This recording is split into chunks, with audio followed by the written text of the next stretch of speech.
Have you ever seen a TV show, a film, so confusing, so like immediately unnerving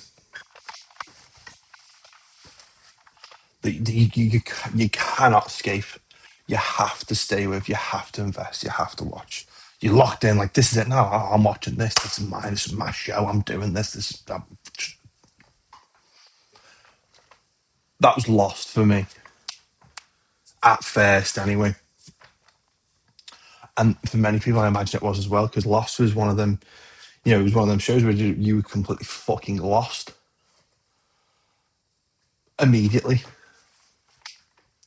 Funny enough, Michael, who plays Lost, is in the show that I am now about to talk about from. I think it's all out in the US. It's not here in the UK. It's still coming out weekly. So episode 4 just came out. So like more like a decent chunk through the season 4, and it's been good.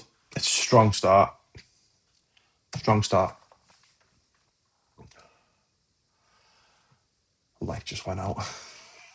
No, it's a strong start. Good concepts, good storyline, good plot. Jim died. Oh, you knew a death was coming at the end of the season, especially from a show from Prom. But and that always stuck with me, Jim's death, and that's the reason how he died from the guy in the yellow coat. The Tabitha that he seen wasn't his Tabitha. She had a scratch mark on her face. You see our Tabitha, the Tabitha in the timeline that we know a little bit later on. No scratch on her face. You, you notice that, you're like, okay, so there's multiverse shit going on here again. More multiverse? No, it's just timeline jumping, story walking, different dimensions. Are they in a different dimension? Who fucking knows? They don't even know where they are.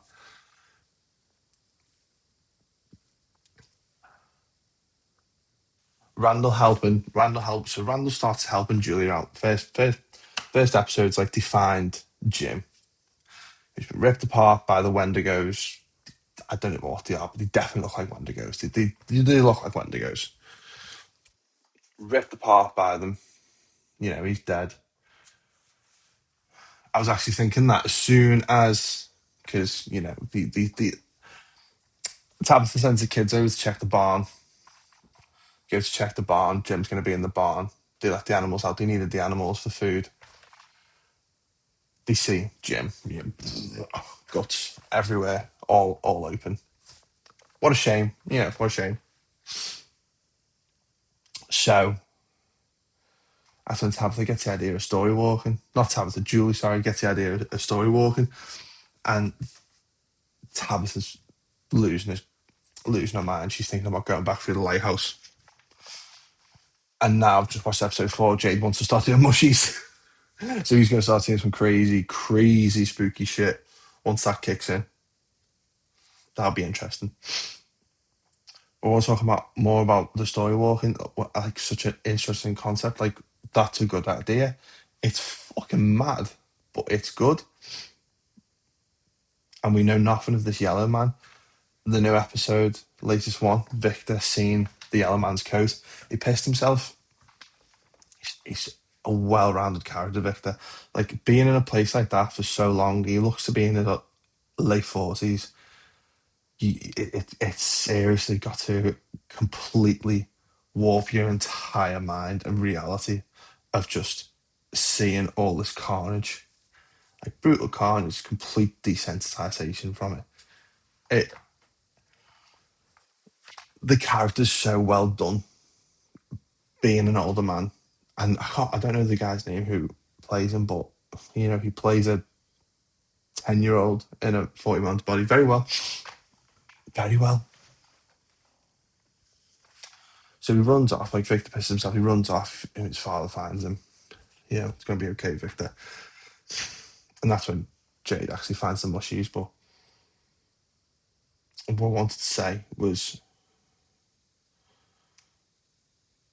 oh yeah, Boyd in the ring. He found the ring, the one ring to rule them all. He finds the ring, the one ring, Sauron.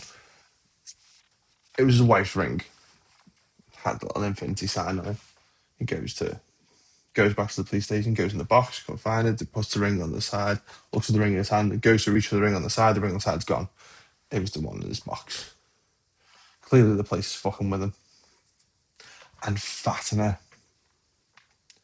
Jewish folklore states that a golem, it's an anthropomorphic figure in Jewish folklore made from inanimate matter such as clay or mud. Mud. She was using mud. The word literally means shapeless mass or unfinished thing. Serves as a powerful, mutable metaphor for a human creativity power. Creativity power and the ethical responsibilities of creation. This has happened in other shows as well, and it's always done really well. Like one that I want an episode from Grimm. The golem was seen protecting someone, but as the detective tried to find who it was, because like in Grimm the Besson, you know, I'm not going to explain Grimm, but the golem was in it, and they hunt down creatures basically. This wasn't a creature. This was actually a person who was chosen to become the golem, and then the golem power disappeared, and the person didn't remember what happened, which is really, really fucking cool.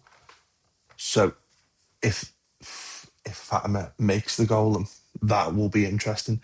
It is a force of good. It is a good, powerful being that protects the person who made it or protects the people that it wants to protect.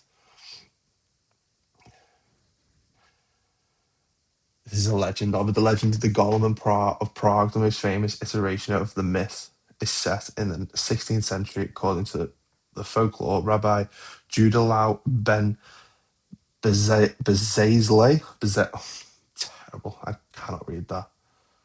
The Marahal of Prague created a golem to protect the Jewish ghetto from anti-violent, anti-Semitic attacks and blood libels.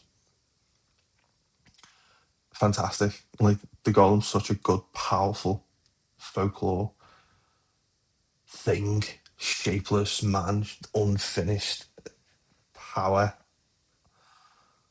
Just really fucking cool. And I would definitely be doing another video of in-depth lore on the golem. But for now, cheers.